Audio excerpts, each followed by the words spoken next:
when I looked at MJ, I mean, Kobe was right there. The work ethic that those two men had was unmatchable. I think the most dominant player, of course, was.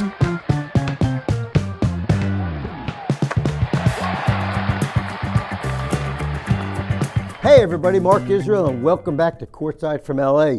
We came out here to LA for All-Star Weekend, and Byron Scott was nice enough to invite us to co-host and sponsor a charity event he was doing at a bowling alley, of all places. He set us up in a separate room where it was nice and quiet, where we did some podcasts with a number of guys, including the great Horace Grant. I started by talking about the fact that there are a lot of twins in the NBA today, but we all know that the original OG twins were Horace and his brother Harvey. Check it out.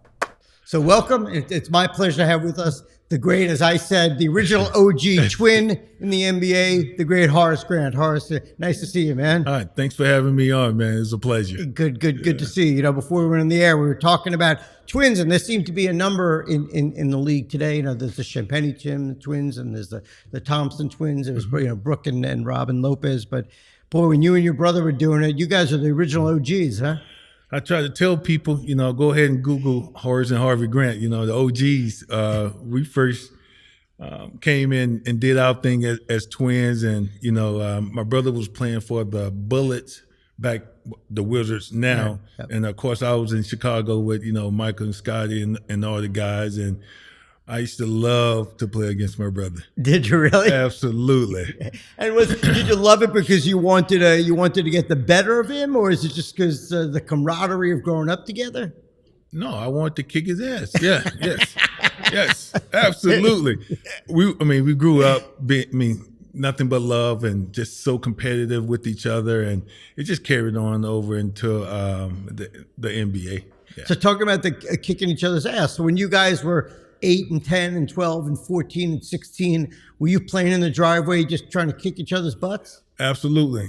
In the driveway, and then we would go to the park and play all night. You know, the best to 7 wins, and then we would end up fighting each other because, you know, neither one of us wanted to lose. So, but it's all love. And that's who would win all those games, man? Me, Horace Grant. Yeah, yes. But you know why? It's because Harvey's not sitting here right now. Yeah, right? Exactly. He would have said the same thing. Oh, but he would have been lying. Yeah. But then you had a really cool thing. You guys went off to college together, right? Yeah. Yeah, we spent 1 year at Clemson together, and then he's transferred to the University of Oklahoma. Okay. Where he's played with Mookie Blaylock, Stacey King, and they went to the finals that year in '88, but they lost to Kansas. And Danny Manning. With the great Danny, Danny and the Miracles team. Yes. Yes, Danny and the Miracles. And Stacey King has reinvented himself as quite the character in Chicago, right? Oh, man. Love that guy to death, man. Just spoke to him a couple weeks ago, giving me his advice about starting my podcast. So my podcast is called Legends in Session. I just finished up with Bill Cartwright, Phil Jackson, Vernon Maxwell, Jose Rios, and quite a few others. So those are talk about OGs, man. So those are some good ball players. So I want to get a little personal. You know, I told you that I went to Duke, and you still came on here, which I was a little worried, to be honest with you. But we were there at the same time, man. I'm a couple of years older than you, but I was in law school. But when I got there, it was really the beginning of the great Coach K run, right? So his first great recruiting class, which in my opinion, just one of the greatest players, Johnny Dawkins. Oof. So tell me a little bit about playing against, you know, in the ACC, you had Johnny Dawkins, you had Len Bias, you had Chris Washburn. You had Marc Price, John Sally, Chris Washburn, countless other great players. But that Duke team was something special.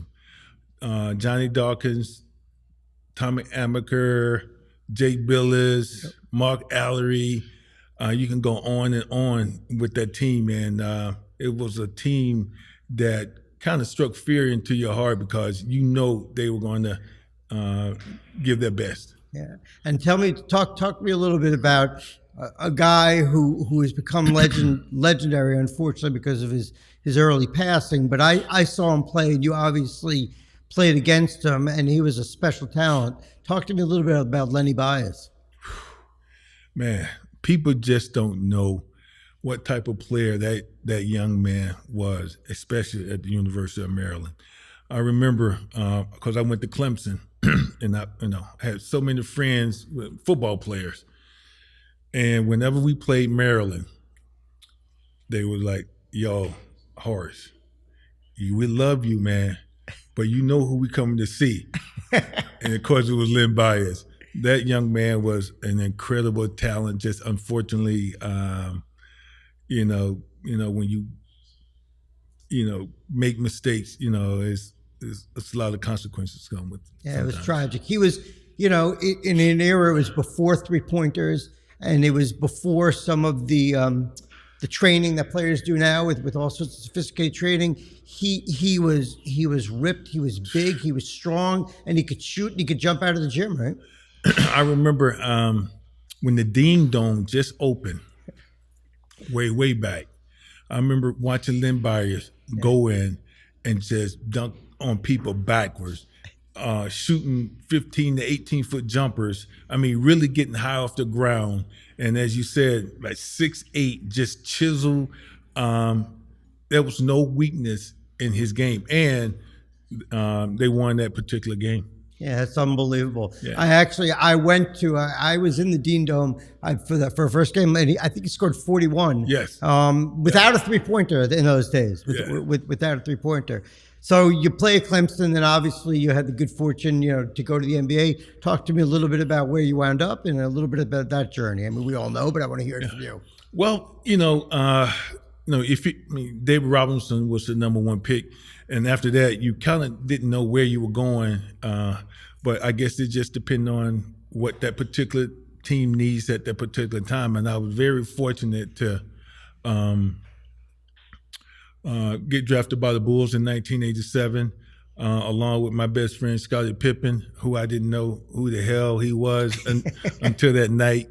But it was just a dream come true in terms of going in, and of course, the face of the Bulls was Michael Jordan, and you had one of the best enforcers, Charles Oakley, who's became a mentor of mine during that time. And the battles that you guys had were legendary. You talked a little bit about Patrick Ewing. Talk to me about some of the guys that you battled against, that you were underneath the boards battling against, and who are the toughest guys that you played against? Man, just much respect to my era of basketball in the late 80s and early 90s. I mean, you got guys like, of course, Patrick Ewing. And a lot of people don't recognize another forward was Kevin Willis from the Atlanta Hawks. I mean, 7 foot, just chiseled, strong. And Charles Barkley, man, one of the best forwards I ever played against. Wow. I mean, they didn't call him the round mound and rebound for nothing. But 6'4", just 6'6" tops, but so athletic at his size. And who is the toughest guy for you to guard? Was Charles Boy the toughest guy for you to guard, or? Tough for me to guard. During my early years, I would say Larry Bird, my first couple of years, because he was the veteran, and people, of course, go and look up Larry Bird if you don't know. One of the greatest forwards ever played a game. Later in my career, it was 2 guys I had trouble with. I got to give them respect, a shout out. Derek Coleman. Incredible, yeah. And Rasheed Wallace. Wow. I mean, in terms of posting you up and taking you out to the 3-pointers. Yeah, Derek Coleman, also a number 1 pick, right? Yes. And he could take you down low. He's a big guy, and he could post you up, and he could step out and hit the jumper. Yeah, 6'10". He was that 3-point shooter before it started now. So wow, who's I mean, obviously you played with you played side by side with the guy that most people would say is the greatest player ever. And I'm guessing you're going to put Michael in that category. Other than Michael, who are the greatest guys you ever played with, man? That I've been blessed to have played with future Hall of Famers and Hall of Famers. I would say the second player, man, this is so tough. It had to be the late, great Kobe Bryant. Yeah. Because when I looked at MJ, I mean, Kobe was right there. Really? I mean, the work ethic that those two men had was unmatchable. I think the most dominant player, of course, was Shaq. Right. I mean, I played with him in Orlando, and I played with him when he matured with the Lakers. So I saw both Shaq, the young and the mature. And he was just an unstoppable force, right? I mean, how do you stop a guy that big? No, you can't. Right. You just have to pray and hope that he don't make his free throws. That's where the hack of Shaq was born. Exactly. And now you have a real blessing that you got your nephew playing in the NBA, right? How cool is that? I mean, just so wonderful. You know, my brother, you know, he gives me crap all the time. You know, I got a son in the NBA. Yeah. I'm like, yeah, that's my nephew. So, but it's wonderful to see how he matured when he first came in the league from Syracuse, young and kind of didn't know a lot, but he worked his butt off during the summertime, and the rest is history. Yeah, well, he's really carved out a heck of a career. You know? Yeah, I mean, I wish he could have stayed in Denver, right. And maybe he would have got a championship, but he felt that his value was someplace else. Right. And but you know, he's carved his name out in the NBA. And you told me right before we went on, you have a bunch of nephews and other family members. Well, let's get shout outs for all of them, and you got a whole bunch of Grants playing all over the place, right? I got my other nephew, Jaron. Yeah. He started off with the Knicks, Bulls, and he played with the Washington Wizards for a while, and now he's over in Greece winning championships, getting MVPs, and kicking ass. My other nephew, Jerami, just left Mexico. He played in Europe for so many years, and now he just retired. That's so. So Harvey's got a bunch of kids he gets to keep watching, huh? Yeah, you know, he's traveling all the time. You know, he goes over to Greece and visits my nephew and watch a few games. He went over to Europe a couple of times to watch my other nephew. That's so cool. Do you follow the game today? Are you still a fan? Always a fan of the NBA. Yeah. You know, I was just watching Wemby last night against the Lakers, and to be 7'5" and crafted like that and skill set like that is unreal. And then you look at Luka and even the Joker. I mean, being 7 feet, probably can't jump 2 inches off the ground, but getting triple doubles and you know, the NBA is in a great place. I think it's amazing. You know, I agree with you, man. And you said something pretty cool. You said, you know, your era that you played in, you know, mid '80s, late '80s, early '90s. I don't want to say it gets overlooked, but you know, but people talk. You know, people ever remember what's going on today. You played in an era filled with just incredible players, incredible battles, incredible rivalries, and you were right in the thick of all of it. Man. I mean, been very blessed. I mean, in terms of maturing as a player, you know, you're going up against guys like Karl Malone, Bill Laimbeer, Charles Oakley, and so forth. I mean, if you're not mentally strong and physically strong, you know, you're gonna get left behind. Yeah, well, you're obviously very strong. You carved out a hell of a career, man. You put a lot of smiles on a lot of people's faces. How many rings you wind up with?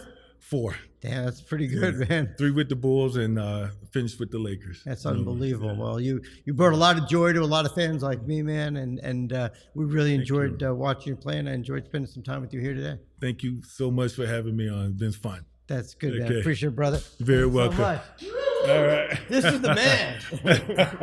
All right, there you go, and that's a wrap on this week's episode. Thanks so much for watching. And since you made it this far, do me a solid. Hit the subscribe button down below, leave a review, send the episode to a buddy who you think would enjoy it. We'd really appreciate it.